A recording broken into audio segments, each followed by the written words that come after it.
Hello students, इससे previous video में मैंने एक्सरसाइज डिटर्मिनेंट के एक्सरसाइज 4.1 को सॉल्व किया था और इस वीडियो में जो है डिटर्मिनेंट के ही एक्सरसाइज 4.2 को हम सॉल्व करेंगे। 4.2 में जो है बेसिकली प्रॉपर्टी बेस्ड डिटर्मिनेंट पे जो प्रॉपर्टीज ऑफ डिटर्मिनेंट है उस पे बेस्ड ढेर सारे क्वेश्चन है और बहुत ही इंपॉर्टेंट क्वेश्चन है।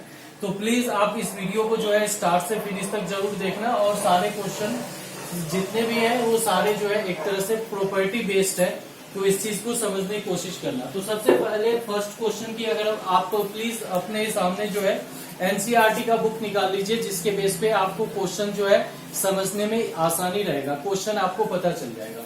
तो यहाँ पे फर्स्ट क्वेश्चन की अगर हम बात करें तो फर्स्ट क्वेश्चन है using the properties of determinants and without expanding, बिना एक्सपेंड किए हुए इसमें सिंपल इसके प्रॉपर्टी अप्लाई करके जो है इस डिटर्मिनेंट को हमें सॉल्व करना है।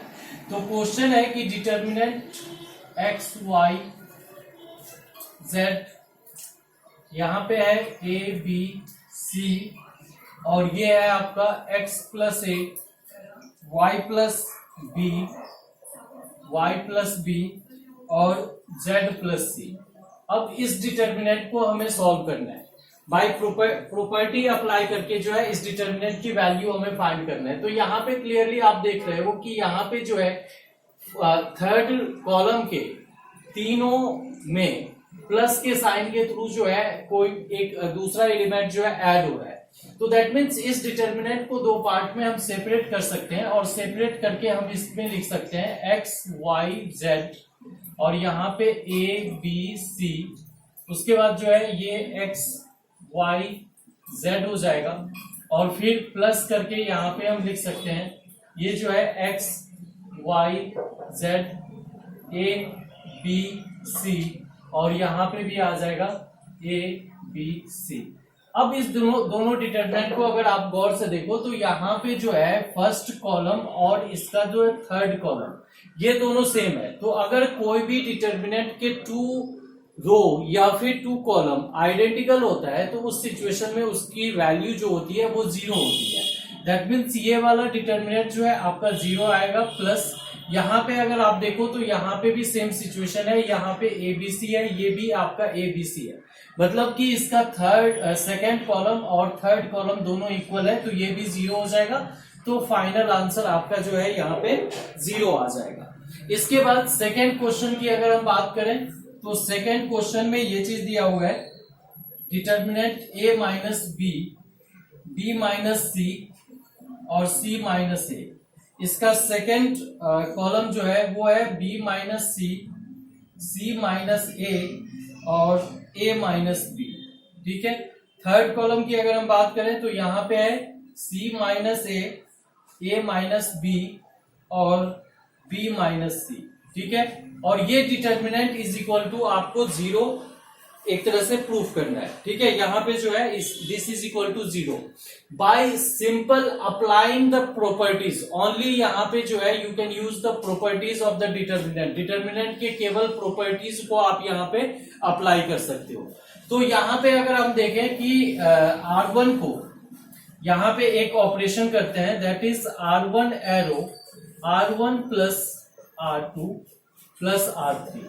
जैसे ही आप ये चीज करोगे तो यहाँ पे क्लियर आपको दिख रहा है कि बी के साथ कैंसिल, सी के साथ कैंसिल, ए के साथ कैंसिल। सेम टाइप से यहाँ भी सी माइनस सी प्लस सी ये दोनों कैंसिल हो जाएगा, B plus B minus B ये कैंसिल हो जाएगा, माइनस ए प्लस ए ये भी कैंसिल हो जाएगा। सेम टाइप से माइनस ए प्लस ए कैंसिल हो जाएगा, माइनस बी के साथ कैंसिल और सी जो है सी के साथ कैंसिल। तो अगर इसके हम फर्स्ट रो को देखें कंसीडर करें तो यहाँ पे जो है ये आपका जीरो, ये भी जीरो और ये भी जीरो आएगा। उसके बाद जो है यहाँ पे बी माइनस सी माइनस ए और ए माइनस बी और इसमें जो है सी माइनस ए माइनस बी और ये बी माइनस सी।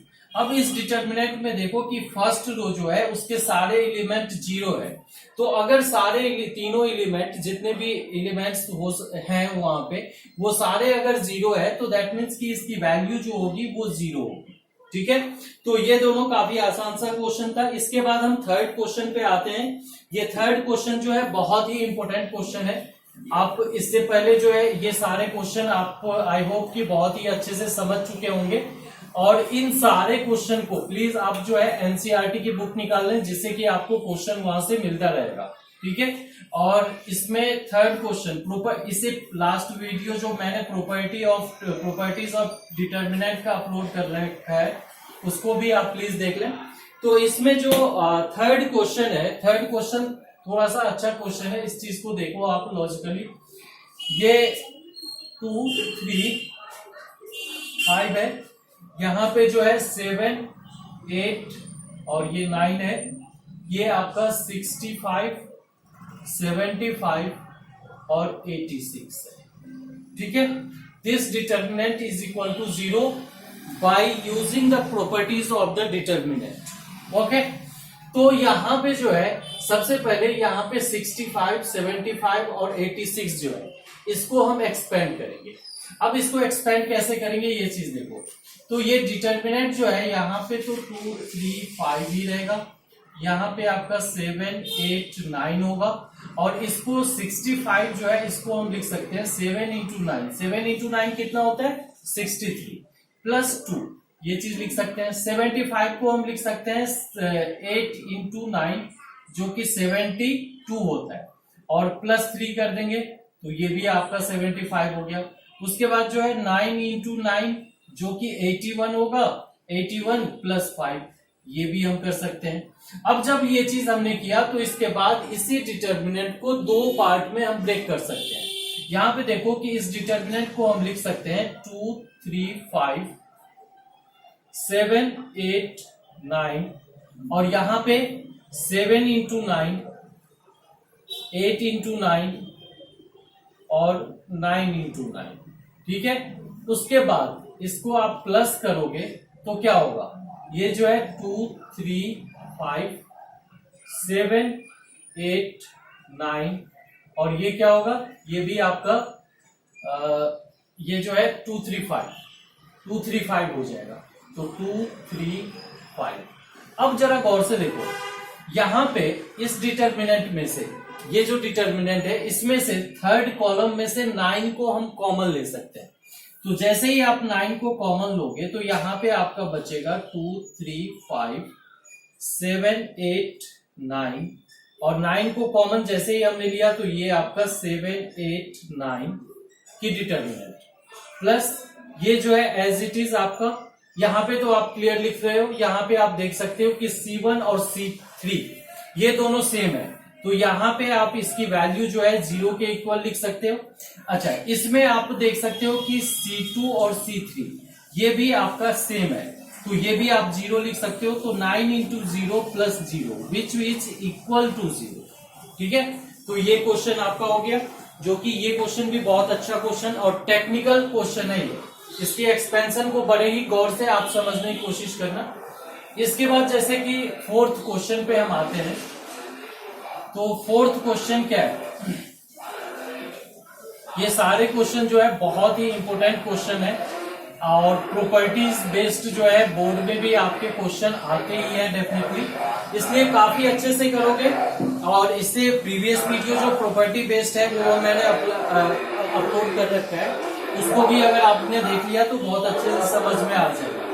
क्वेश्चन नंबर 4 पे अगर हम आते हैं तो क्वेश्चन 4 पे जो है यहाँ पे 1, 1, 1, उसके बाद जो है यहाँ पे BC, CA, AB ये दिया हुआ है, और आगे जो है A into B plus C, फिर B into C plus A, B into C plus A और A into C into A plus B. देखो बहुत ही सिंपल सा क्वेश्चन है, करने के डिफरेंट वे हो सकते हैं, बट चूंकि यहाँ पे हमें प्रॉपर्टीज अप्लाई करने होंगे तो उसी के बेस पे क्वेश्चन को सॉल्व करेंगे।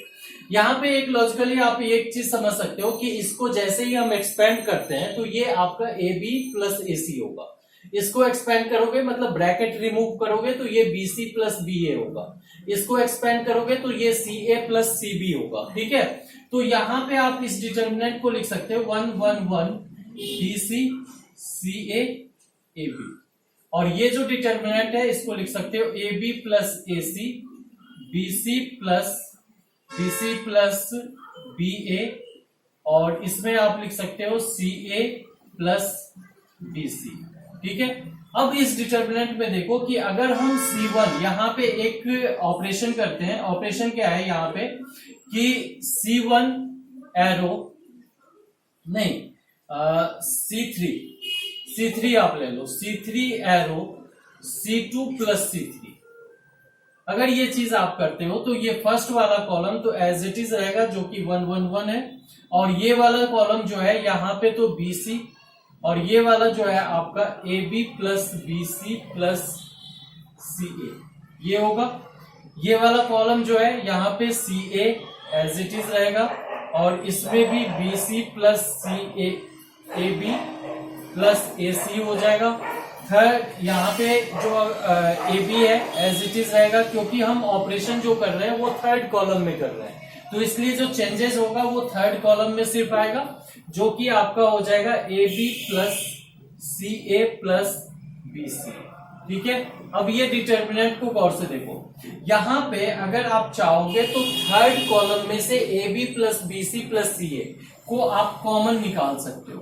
तो जैसे ही हमने थर्ड कॉलम में से AB plus BC plus CA इसको हमने कॉमन निकाला, तो कॉमन निकालने के बाद यहाँ पे 1 1 1 बचेगा, और ये जो है आपका BC CA और AB हुआ, और यहाँ पे आपका फिर से 1 1 1। इसमें आपने क्या देखा कि ये वाला जो डिटर्मिनेंट है, इस डिटर्मिनेंट के दो कॉलम सेम है।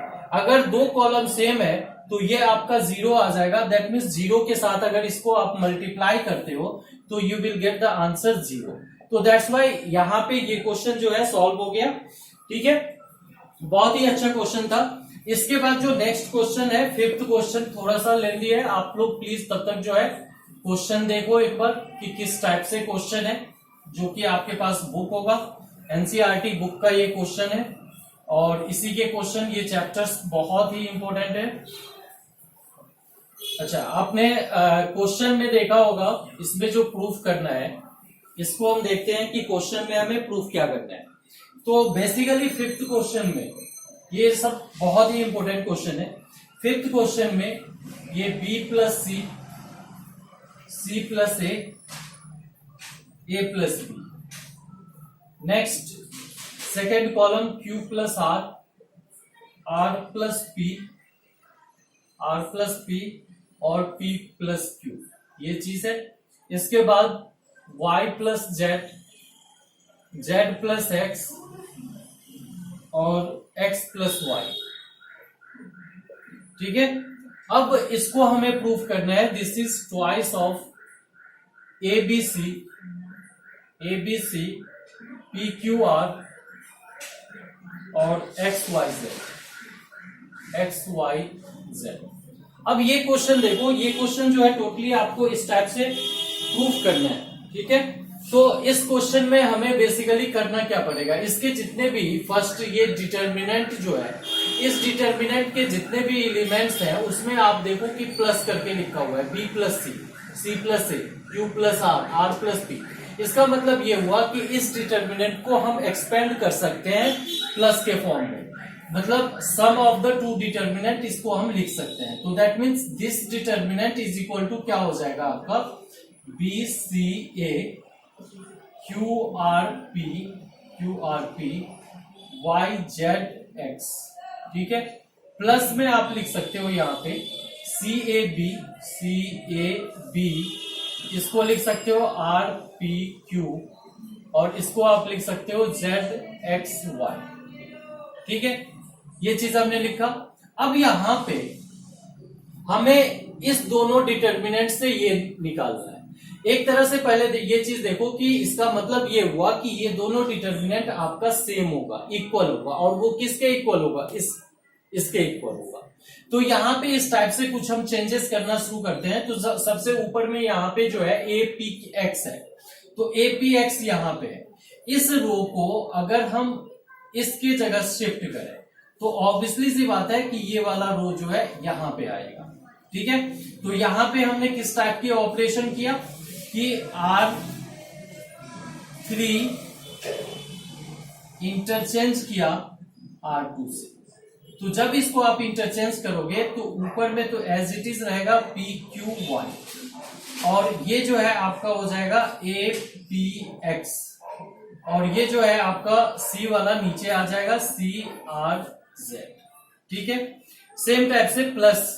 अब यहां पे देखो, यहां पे हमें क्या करना है, बी वाले को यहां पे लाना है, तो इसमें आप इंटरचेंज कर दो R1 एरो इंटरचेंज की साइन R3 के साथ, R1 को R3 के साथ आप इंटरचेंज कर दो। तो R1 को जब R3 के साथ इंटरचेंज हम करेंगे तो यहां पे क्या होगा कि ये आ जाएगा बी क्यू वाई, और यहां पे आ जाएगा आपका सी आर जेड, और बीच वाला यहां पे सी आर जेड जो है वो थर्ड रो में आएगा, और सेकेंड रो जो है आपका एज इट इज रहेगा जो कि ए पी एक्स है, और ये वाला जो है यहां पे आ जाएगा सी आर जेड। क्लियर है? अब इसके साथ जो है, अब इसको बेसिक उस फॉर्मेट में लाने के लिए अब इस स्टेप में यहां पे जो है एक छोटी सी गलती है। इस चीज को देखो कि यहां पे जब हमने इसको एक रो को इंटरचेंज किया है तो इससे पहले -1 लग जाएगा, और ये भी जो है निगेटिव हो जाएगा, दोनों जो है निगेटिव हो जाएगा। अब यहाँ पे हम क्या कर रहे हैं, एक को इसके जगह पे ले जा रहे हैं, दैट मीन्स इसमें जो इंटरचेंज करेंगे वो R1 arrow interchange with R2, ये चीज करेंगे। तो जैसे ही आप ये चीज करोगे तो फिर से निगेटिव आएगा, जो कि इस माइनस के साथ मल्टीप्लाई होकर के फाइनली जो यहाँ पे हमारा आउटपुट आएगा वो आपका प्लस आ जाएगा। तो इसमें जब हम चेंजेस करते हैं तो यहाँ पे बेसिकली आपका बनेगा ए पी एक्स, और उसके नीचे जो है ये बनेगा बी क्यू वाई, और थर्ड में जो है सी आर जेड, ये एज इट इज हो जाएगा। ठीक है, अब इस सेकंड वाले में आप अगर आते हो तो यहाँ पे -1 है, और यहाँ भी इंटरचेंज करेंगे, यहाँ पे भी R1 को same R1 interchange with R2, R1 जो है R2 के साथ इंटरचेंज होगा, तो ये वाला टर्म जो ये वाला रो है यहाँ पे आ जाएगा, और ये वाला नीचे आ जाएगा। तो इसके ऊपर जैसे ही हम ले जाते हैं तो ये फाइनली जो है प्लस हो जाएगा, और इसके ऊपर जो है ये आ जाएगा ए पी एक्स, और नीचे आपका हो जाएगा बी क्यू वाई, और ये जो है ये हो जाएगा सी आर जेड। अब यहाँ पे देखो ये दोनों डिटर्मिनेंट जो है आपका सेम डिटर्मिनेंट आ गया, which is equal to this, जो कि इसके इक्वल है। ठीक है, तो यहाँ पे आप क्लियरली लिख सकते हो ट्वाइस ऑफ दिस, तो आपका आंसर आ गया twice of determinant A P X B Q Y और सी आर जेड। बस ये जो है आपका फाइनल आंसर हो जाएगा। ठीक है, तो प्रूफ करने के लिए ये क्वेश्चन भी इंपॉर्टेंट क्वेश्चन है। आपको अगर कोई दिक्कत होगी तो इसको पॉज करके आप जो है आराम से स्टेप बाय स्टेप समझ सकते हो और खुद भी कर सकते हो। ठीक है, और जब तक आप मैथ्स में खुद से नहीं करोगे तब तक जो है क्वेश्चन पे कमांड नहीं आएगा, इसलिए प्लीज आप जो है इस क्वेश्चन को, सारे क्वेश्चन को बहुत ही अच्छे से सॉल्व भी करना खुद से, जिससे कि आपका बिल्कुल कंसेप्ट क्लियर हो जाएगा। अब इसके बाद नेक्स्ट क्वेश्चन में हम बढ़ते हैं, जो कि 6th क्वेश्चन है। इसमें भी सेम टाइप का क्वेश्चन है, यहाँ भी आपको सिर्फ यूजिंग प्रॉपर्टीज, सिर्फ प्रॉपर्टी को यूज करना है। तो यहाँ पे जो आपका क्वेश्चन है वो है डिटर्मिनेंट 0 -a b, यहाँ पे है आपका a 0 c और -b -c 0, और and this is equal to 0, ये चीज आपको प्रूफ करना है। यहां पे भी सेम चीज आप याद रखना कि यहां भी हमें जो है प्रॉपर्टीज ऑफ डिटर्मिनेंट का ही यूज करना है। तो इस क्वेश्चन में हम क्या करेंगे, सबसे पहले जो है R1 एरो CR2, ये चीज हम करते हैं।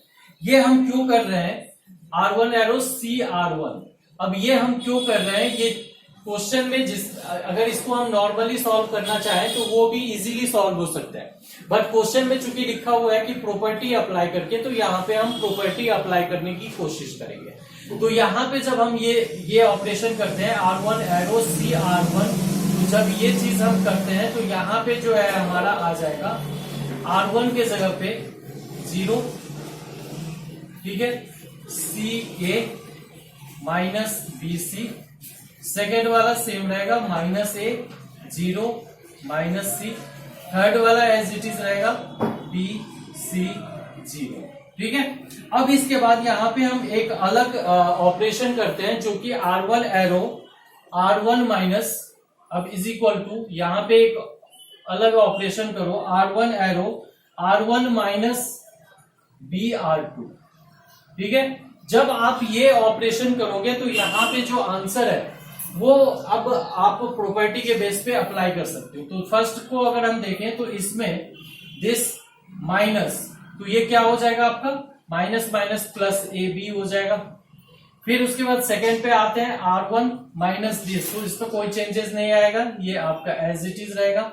इसमें जब हम करते हैं तो ये जो है माइनस माइनस प्लस हो जाएगा, तो ये भी 0 आ जाएगा। ठीक है। इसके बाद rest of as it is रहेंगे, माइनस A 0 माइनस C, और ये वाला as it is B C 0।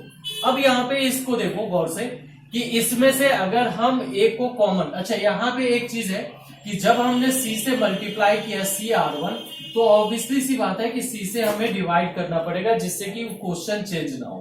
तो यहाँ पे भी 1/C रहेगा। अब आप देख सकते हो कि यहाँ के फर्स्ट रो से हम यहाँ पे जो है A को कॉमन ले सकते हैं। तो A जैसे ही कॉमन आएगा तो ये A/C हो जाएगा, और डिटर्मिनेंट के अंदर जो है ये B C और 0 हो गया, यहाँ पे माइनस A 0 माइनस C, और ये जो है आपका B C 0। अब इसके बेस पे देखो तो यहाँ पे R1 और R3 ये दोनों जो है सेम है, तो ये दोनों अगर इक्वल है तो इसकी वैल्यू जो है वो 0 हो जाएगी, मतलब इसका आंसर जो है आपका 0 आ जाएगा। क्योंकि 2 रोज अगर इक्वल है, 2 रो या 2 कॉलम में से कुछ भी अगर इस टाइप से इक्वल होते हैं तो वो जो है आपका 0 हो जाता है। ठीक है।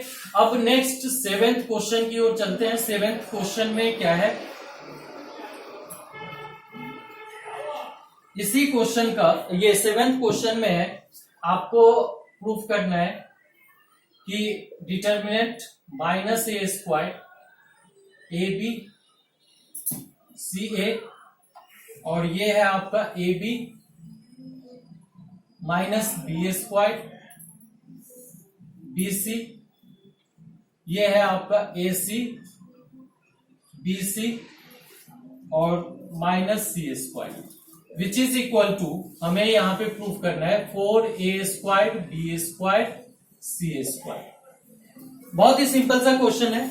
इसमें भी हम जब तक प्रॉपर्टी अप्लाई कर सकते हैं तब तक प्रॉपर्टीज अप्लाई करेंगे, और उसके बाद लास्ट में अगर जहां पे प्रॉपर्टीज अप्लाई नहीं कर सकते हैं फिर जो है इसको हम सिंप्लीफाई करेंगे। तो सबसे पहले अगर यहाँ पे आप बात करो तो इसमें से रो में से A कॉमन आ सकता है, फर्स्ट रो में से, सेकेंड रो में से B कॉमन आ सकता है, और थर्ड रो में से C कॉमन आ सकता है। दूसरा तरीका ये भी आप सोच सकते हो कि फर्स्ट कॉलम में से हमने A कॉमन ले लिया, सेकेंड कॉलम में से A कॉमन ले लिया, और B ले लिया, और थर्ड कॉलम में से आप C कॉमन ले सकते हो। तो दोनों तरीके में से, रो या कॉलम में से किसी भी तरीके से आप कॉमन ले सकते हो। तो जैसे ही यहाँ पे वो आप अपने अकॉर्डिंगली सोच सकते हो इसमें कि रो में से कॉमन लें या फिर कॉलम में से।